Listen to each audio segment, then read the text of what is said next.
Republican Party of Wisconsin. Reason that we're having this press conference today is we wanted to talk a little bit about some of the revelations that have happened just recently this week in the race for governor. Specifically related to Matt Flynn's conduct in his work for the Archdiocese, and revelations that he's simply not been truthful up until this point in time in terms of his conduct. He has told us for the entirety of his campaign that he has been a representative purely of the Archdiocese. He never advised priests. He was never involved with them directly. But a letter that was reported on widely and distributed to everyone here shows clearly that he did advise those priests and have contact with those priests. Now, that's only part of what we're here to talk about today. Because it's not simply Matt Flynn's conduct, but it's what this means for the remainder of the Democrat field for governor. For 286 days since Matt Flynn has gotten into this race, we've been aware of his conduct, aware of his bullying of victims of sexual abuse. We've been aware of the fact that he squeezed those victims and tried to give them, quote, crumbs from day one. And we've heard nothing from any of the Democrats running for governor. 286 days of nothing more than silence. Now, in that time, we have seen Matt Flynn's conduct evolve from bullying to being dismissive of any critics, telling critics and victims themselves to just go jump in a lake. That's his answer to this scandal. Just finding out that he's just been downright untruthful up until this point in time. Even most recently with Matt Flynn, we saw him refer to victims of sexual abuse as simply the victimology elite. Now, this behavior from Matt Flynn has been unacceptable from day one, but we have reached a point of no return for the rest of the Democrats in this field. They can no longer continue to simply be silent on this issue. To understand that, let's go back. Let's talk about the duration of this race for Matt Flynn and what we found out in those 286 days. Now, from day one for Matt Flynn, the Republican Party of Wisconsin has been explicit and unequivocal. Matt Flynn is not qualified and is not fit to serve as governor of the state of Wisconsin. We knew from day one that his legal career was built on this case, was built on bullying these victims of sexual abuse, that it was built on trying to give them, quote, crumbs, making sure they walked away with nothing more than crumbs. We knew that from the start. That in and of itself was unacceptable and disqualifying, but we heard nothing from the other Democrats in this field. Now, since then, there have only been more revelations. Victims themselves came out and began to speak. Now, some of the quotes from them include calling Matt Flynn heartless, egotistical, dangerous, referring to him as brutal, saying that it was like being re-victimized, and that he employed a scorched earth policy. Think of that, a scorched earth policy. Not coming in to try to make things right, not coming in to try to give victims of sexual abuse some semblance of normalcy, but employing a scorched earth policy. And still silence for every other Democrat in this race. Now, since then, we've heard others come out and say that he is not qualified. Wisconsin Women's March has said he's not qualified to be governor. SNAP, the Survivor Network, said that he is not qualified to be governor. Even Democrat legislators have come out and said that he is simply not qualified to be governor for the state of Wisconsin.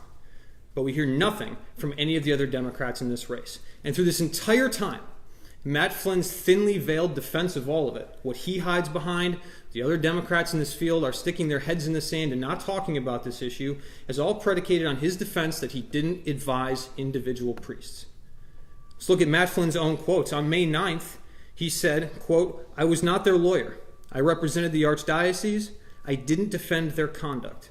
And a week later, reported that the minute there was a complaint against a priest, we report it to the police. So Matt Flynn's own words and his own defense.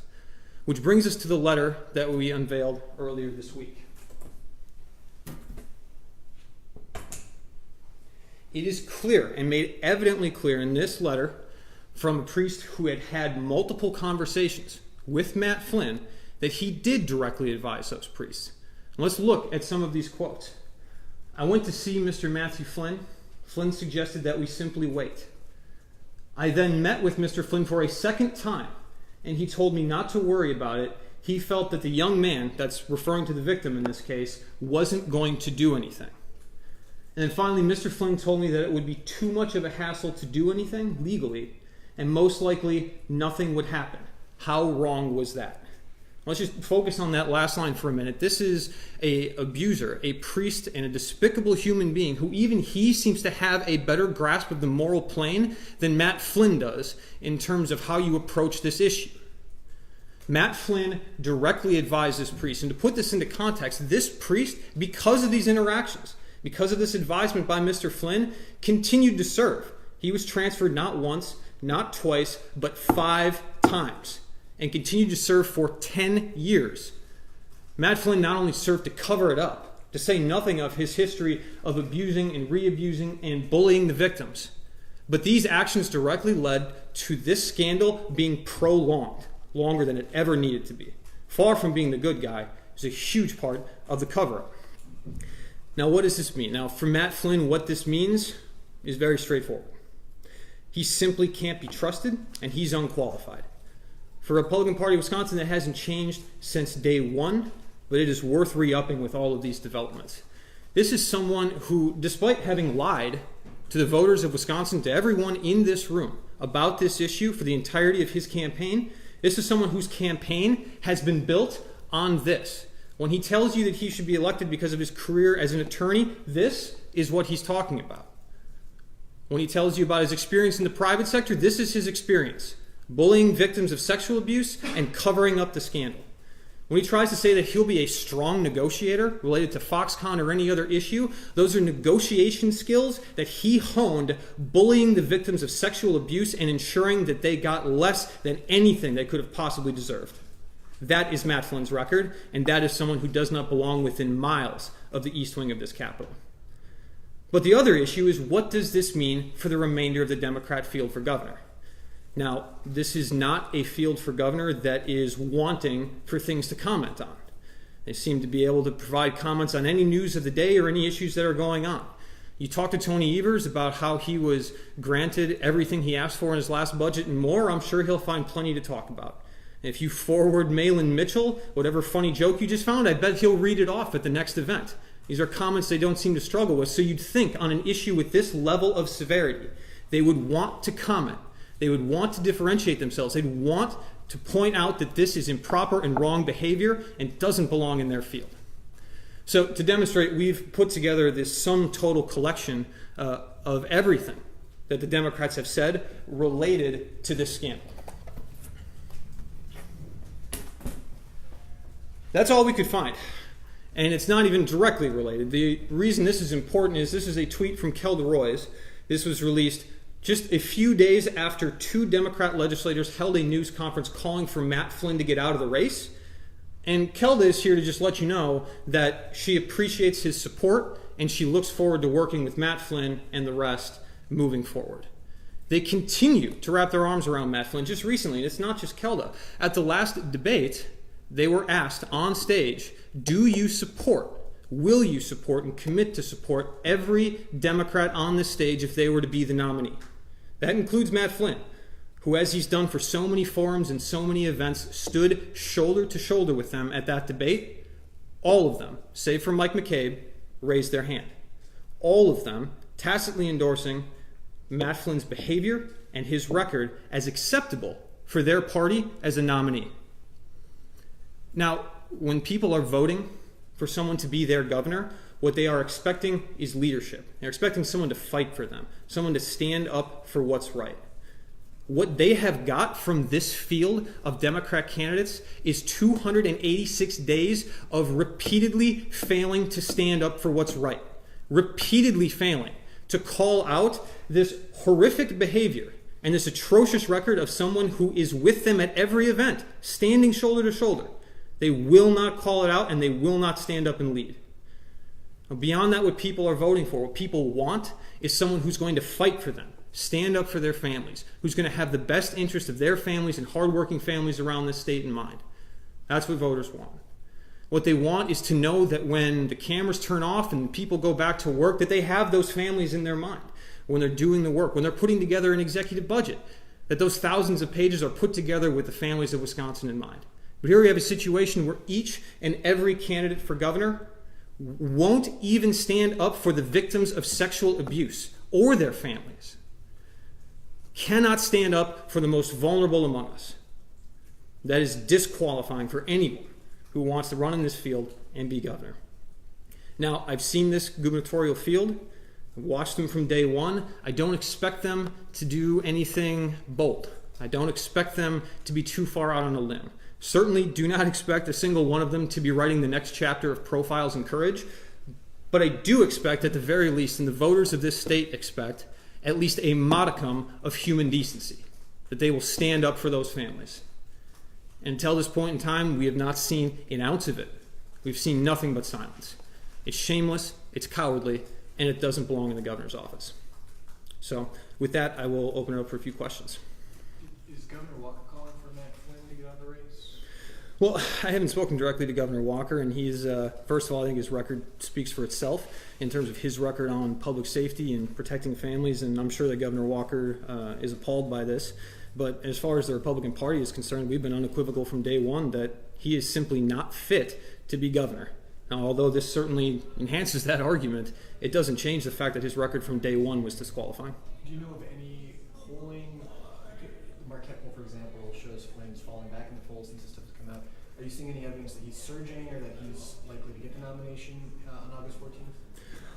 I have no idea which one of them is going to come out. I think the first thing to point out is, regardless of whether he's surging, regardless of whether or not he is at the top of the polls or the bottom of the polls, he's a part of this field. And that's unacceptable that the rest of them remain silent on that aspect.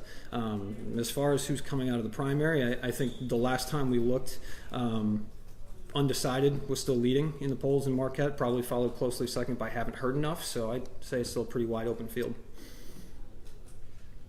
Can I just ask, this is sort of related, but can I ask you to respond to, there's a morning consult poll that came out today showing Governor Walker at 42% approval, 50% disapproval.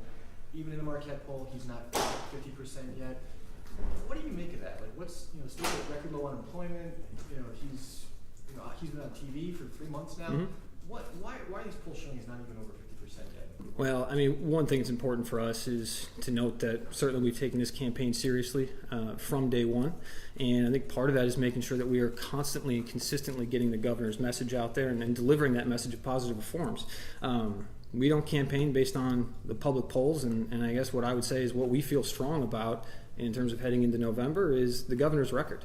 It's a record of reform, it's a record of results, and we're happy to put that up against, and there could not be a more clear contrast, just to bring it back to this subject, than anyone in this field. You have a governor who has stood strong by families, who's delivered real results for working families and continues to fight for those reforms.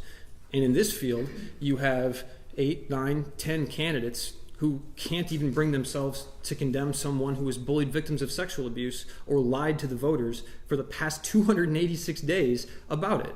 That's the field that we're running against. So it's that contrast and that record, that's what we feel strongly about. Why continue to bring this up? Clearly, Matt Flynn has, he's not going to drop out of the race. Of course, it's winding days, the primary, but why not, hold a press conference going after another candidate? Oh, this is something that affects and speaks to the judgment of every candidate in this race. It's not limited to Matt Flynn. Now, I think it's important that the voters across the state are aware of it, that they know Matt Flynn's record. And just with these recent revelations, Matt Flynn has time and time again, despite his previous record of atrocious behavior, he's at least tried to defend it because he didn't advise priests directly. Well, he lied, and we saw that this week. And that's important for the voters to understand that. But equally important on that is that the reason we continue to discuss it and bring it up is that this is wildly unacceptable behavior for any candidate who even wants to think about being governor. And for every other candidate in this race to go to events with them, to stand side by side, to endorse them and say they will support them after the nomination, after everything he's done. That speaks more volume about this field of Democrat candidates, their actions and their silence do, than anything I can explicitly say. That's why it's continued to be discussed, because this is something that they need to answer for. Why do they continue to remain silent when one among them, running for governor, has demonstrated this type of behavior for the length of his campaign? Would you like to comment on Keith Best, who's represented the Waukesha County Republican Party, and his comments about people who oppose voter ID laws are the true racists? He just tweeted that recently. Yeah, I didn't read the full article. It sounds like it was a staff level issue in Representative Weatherston's office, so I'll allow Representative Weatherston to take care of that and handle it. Has represented a county Republican Again, I haven't seen enough of it to know, but I'll just refer to Representative Weatherston's office on that. Sounds like a staff issue.